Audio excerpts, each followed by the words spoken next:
कौन सी है? तो दोस्तों ये है अग्न्याशय। और दोस्तों पहली है यकृत।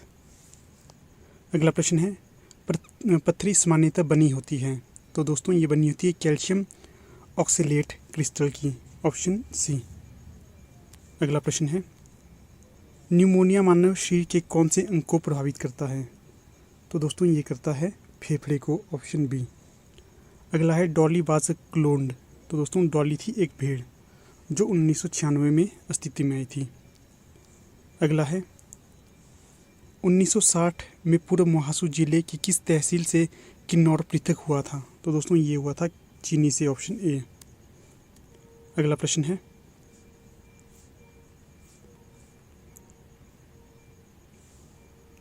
पृथ्वी का क्रोड बना हुआ है।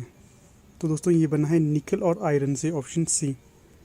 अगला प्रश्न है सिस्मोलॉजी किसके अध्ययन से जुड़ा हुआ है? तो ये जुड़ा है भूकंप से, ऑप्शन सी। अगला प्रश्न है कोयला किस प्रकार की चट्टान है? तो ये है अवसादी, ऑप्शन बी।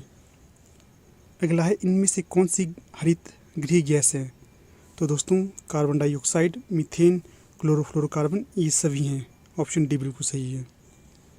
अगला प्रश्न है पश्चिमा पवनें सामान्यतः किस दिशा से बहती हैं? तो दोस्तों ये बहती हैं, ऑप्शन ए, दक्षिण पश्चिम से उत्तर पूर्व, ऑप्शन ए। अगला प्रश्न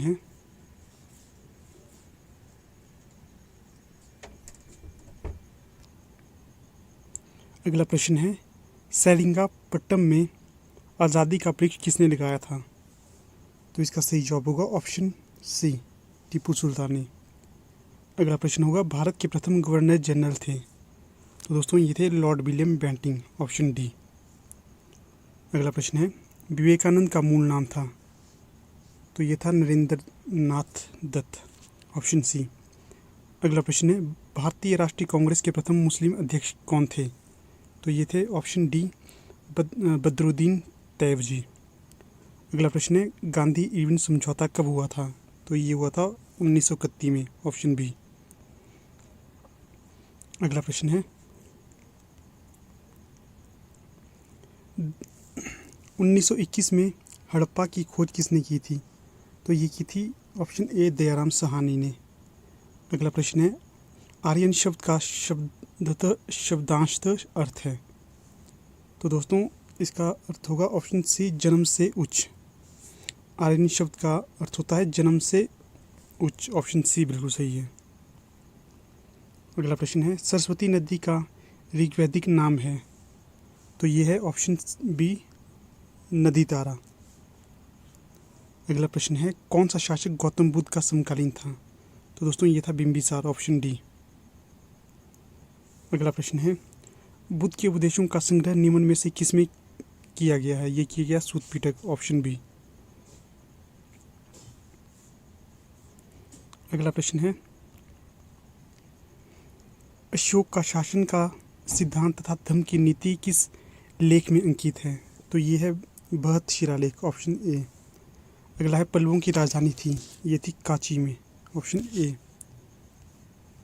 अगला है दिल्ली के किस सुल्तान ने कुतुब मीनार का काम पूर्ण करवाया था? ये करवाया था इल्तुतमिश ने, ऑप्शन बी।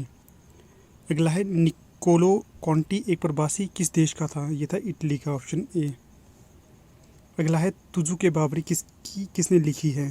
तो लिखी हुमायूं ने, ऑप्शन ए।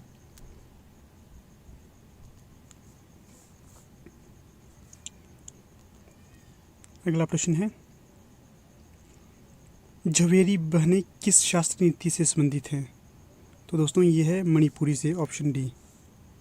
अगला है लाहो भारत के किस राज्य का लोक नृत्य है? ये है मेघालय का, ऑप्शन ए। अगला है द्वितीय विश्व युद्ध घटित हुआ था? ये हुआ था 1939 से 45 के बीच, ऑप्शन सी। अगला प्रश्न है सूर्य की सतह का तापमान लगभग है? तो दोस्तों ये है ऑप्शन ए, 6000 डिग्री सेल्सियस। अगला है सबसे घना ग्रह कौन सा है? तो ये है यूरेनस, ऑप्शन डी। अगला प्रश्न है दक्षिणी गोलार्ध में सबसे छोटा दिन कौन सा होता है? तो ये होता है ऑप्शन सी, 21 जून। अगला प्रश्न है निम्न में से कौन सा उच्च बादलों के वर्ग से वर्गीकृत है? तो ये है ऑप्शन ए पक्षाव मेघ। अगला प्रश्न है, प्रेयरी किस देश के घास के मैदान हैं? तो ये हैं यूएसए के, ऑप्शन बी। अगला प्रश्न है, व्यापार तथा वाणिज्य के संदर्भ में सबसे व्यस्त महासागर कौन सा है? तो ये है ऑप्शन ए अटलांटिक महासागर, ऑप्शन ए। अगला है, 38वें पैरेलल किसके मध्य की सीमा रेखा है? तो ये है ऑप्शन सी उत्तर तथा दक्षिण कोरिया के मध्य। अगला है, एशियाई महाद्वीप में सबसे निम्न स्थान है? तो ये है मृत सागर, ऑप्शन ए। अगला है, नाइगर नदी का उद्भव स्थान है? तो यह है ऑप्शन बी गिनी। अगला प्रश्न है, यूके का मैनचेस्टर निम्न में से किसके लिए प्रसिद्ध है? तो दोस्तों ये है सूती वस्त्र के लिए, ऑप्शन डी। अगला प्रश्न है, नागा पहाड़ियों की सबसे उच्च चोटी कौन सी है? तो ये है ऑप्शन डी सरमती। अगला प्रश्न है, हिमालय का सबसे तरुण हिस्सा कौन सा है? तो दोस्तों ये है ऑप्शन ए शिवालिक। अगला है, 8 डिग्री चैनल लक्षद्वीप समूह को अलग करती है? तो ये करती है मालदीव से, ऑप्शन ए। अगला प्रश्न है, हीराकुंड परियोजना किस नदी पर निर्मित है? तो दोस्तों ये है महानदी पे, ऑप्शन डी। अगला है, भारत में किस प्रकार की जलवायु है? तो दोस्तों ये है उपोष्णीय, ऑप्शन बी।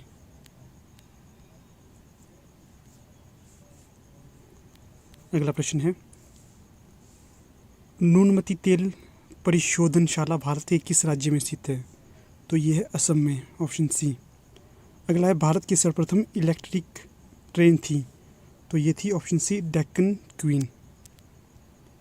अगला प्रश्न है, संविधान सभा द्वारा गठित नियम प्रक्रिया समिति के सभापति कौन थे? तो ये थे doctor Rajendra Prasad, option B.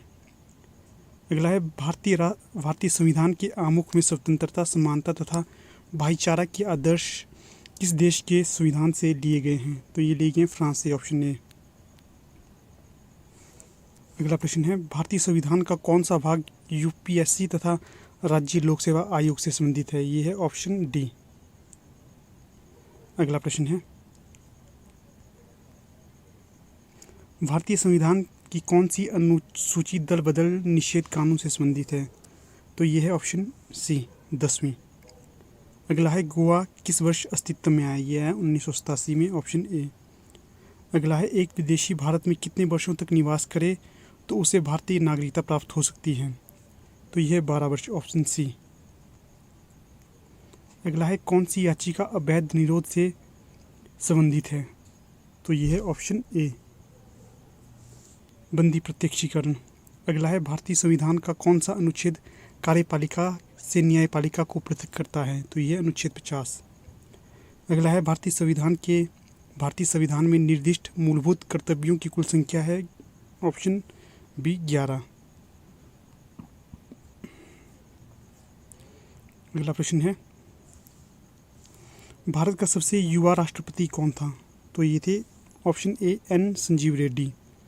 अगला प्रश्न है, भारत में प्रथम आपातकाल किस वर्ष घोषित किया गया था? यह किया गया था ऑप्शन बी 1962 में। अगला प्रश्न है, कौन सा एक स्थायी निकाय है? तो ये है ऑप्शन ए राज्यसभा। अगला प्रश्न है, महाराष्ट्र में लोकसभा की कुल सीटें कितनी हैं? ये 48, ऑप्शन सी। अगला है, भारत की न्यायिक व्यवस्था में सबसे सर्वोच्च कौन है? तो दोस्तों ऑप्शन डी इनमें से कोई नहीं, अर्थात केंद्रीय प्रशासनिक अधिकरण, ग्रीन ट्रिब्यूनल, उच्च न्यायालय, इनमें से कोई नहीं, ऑप्शन डी बिल्कुल सही है। अगला है, एक राज्य के महाधिवक्ता की नियुक्ति कौन करता है? तो ये करता है राज्यपाल, ऑप्शन डी। अगला प्रश्न है, स्टार्टअप इंडिया स्कीम किस वर्ष लॉन्च की गई थी? ये की गई थी ऑप्शन डी 2016 में। अगला है, राउंड रिवोल्यूशन निम्न में से किसके उत्पादन से संबंधित है? यह है आलू से, ऑप्शन डी। अगला है, विश्व में ब्लैक टी का सबसे बड़ा उत्पादक तथा उपभोक्ता कौन सा देश है? यह भारत, ऑप्शन डी। अगला प्रश्न है, कौन सा औद्योगिक नीति प्रस्ताव भारत का आर्थिक संविधान कहलाता है? तो ये कहलाता है ऑप्शन बी 1956। अगला है, एशिया का प्रथम निर्यात प्रसंस्करण क्षेत्र 1965 में यहाँ पर स्थापित किया गया था। ये किया गया था कांडला में, ऑप्शन ए। अगला प्रश्न है, फेरा स्टैंड फॉर, FERA से तात्पर्य है। तो इसका फुल फॉर्म होगा दोस्तों निम्न में से कोई नहीं, क्योंकि जो यहाँ पर दिए गए ऑप्शन सारे गलत हैं। इसका जो अर्थ होता है वो होता है फेडरल इमरजेंसी रिलीफ एडमिनिस्ट्रेशन। यहाँ पर इसकी फुल फॉर्म दी है, आप देख सकते हैं। अगला प्रश्न है, विद्युत आपूर्ति भारतीय अर्थव्यवस्था के किस क्षेत्र से, प्रश्न एक बार फिर से पढ़ते हैं, विद्युत आपूर्ति भारतीय अर्थव्यवस्था के किस क्षेत्र में आती है? तो दोस्तों इस प्रश्न का उत्तर मुझे नहीं मिला है। अगर आप लोगों को इसका सही जवाब पता है तो आप बता सकते हो। मुझे लगता है या तो इसका बी होगा या तो सी, इनमें से एक। अगला प्रश्न है, केंद्रीय सांख्यिकी संगठन किस वर्ष गठित किया गया था? तो ये किया गया था दोस्तों 1951 में। अगला प्रश्न है, नीति आयोग में नीति से संदर्भ है। तो दोस्तों ये है National Institute for Transforming India, option C. अगला प्रश्न है, गरीबी उन्मूलन किस पंचवर्षीय योजना का एक उद्देश्य था? तो दोस्तों ये था 5वीं पंचवर्षीय योजना का, ऑप्शन सी। अगला प्रश्न है, वह किस प्रकार की बेरोजगारी कहलाती है जब उत्पादक क्षमता पर्याप्त मात्रा में नौकरी सृजन करने के लिए अपर्याप्त हो? तो ये होता है संरचनात्मक बेरोजगारी, ऑप्शन ए।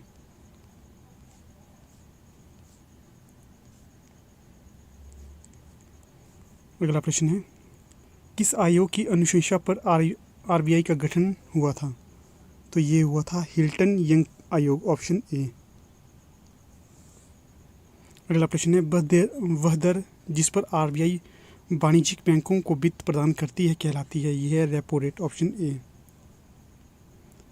अगला है, बीमा क्षेत्र का नियमन कौन सा प्राधिकार करता है?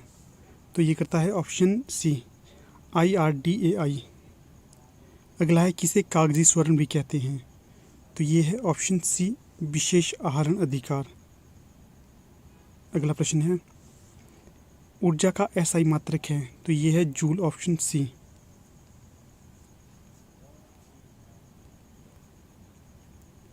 अगला प्रश्न है, वह उपग्रह जिसकी समयावधि 24 घंटे है कहलाता है? तो दोस्तों ये है ऑप्शन सी, अर्थात भूस्थायी उपग्रह।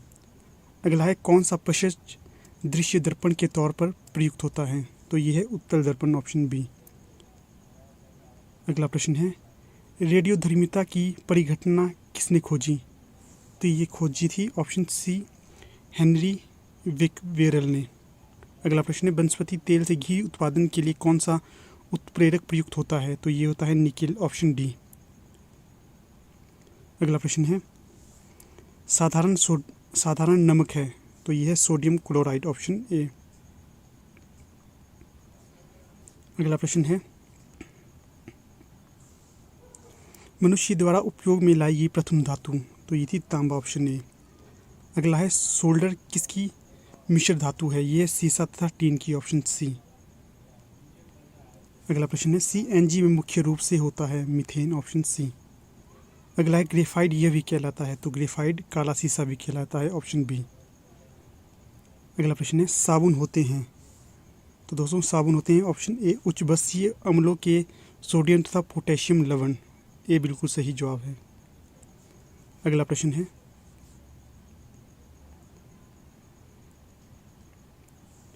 बेकेलाइट बना होता है? तो दोस्तों ये बना होता है फॉर्मल्डिहाइड एंड फिनॉल से, ऑप्शन सी बिल्कुल सही है। अगला प्रश्न है, रासायनिक रूप से विनेगर है? तो ये है एसिटिक एसिड, ऑप्शन डी। अगला प्रश्न है, विटामिन सी है एक? तो ये है एस्कॉर्बिक एसिड, ऑप्शन ए। अगला प्रश्न है, कोविड-19 का कारक है? तो दोस्तों ये है विषाणु, ऑप्शन डी। अगला है, सामाजिक कीट कौन सा है? तो दोस्तों ये है चींटी, ऑप्शन ए।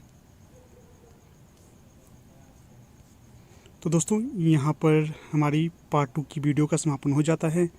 हम जल्द ही आपके पास इसका अगला पार्ट भी लाएंगे, तब तक आप बाकी सभी पार्ट को देख सकते हैं। ठीक है दोस्तों, वीडियो देखने के लिए धन्यवाद।